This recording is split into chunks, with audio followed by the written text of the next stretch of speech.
John, pleasure to connect with you and have you up here. We're out here at the COPS conference in Chicago. Why don't you tell me a little bit about you, your backstory, what you're involved in? My name's John Bennett. I'm a board member and core trainer with Below 100.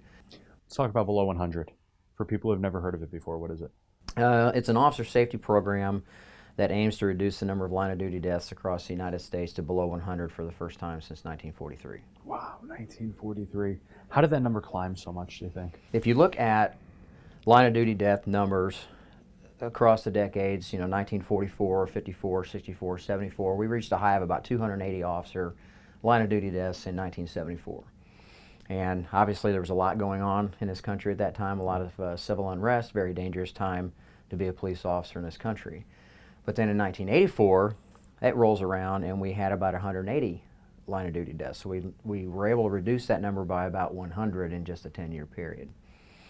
So we usually contribute that to advances in medicine. We've got officers surviving injuries then that would have proved otherwise fatal in previous decades. Body armor comes on the scene, and then we finally get police training.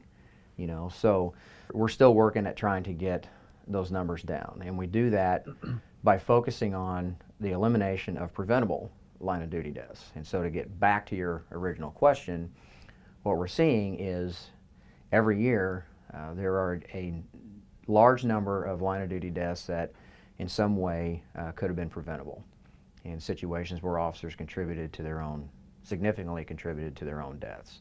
Driving too fast, not wearing body armor, not wearing their seatbelts, becoming complacent, and what have you. So I think a lot of that has to do with the numbers that we're seeing today.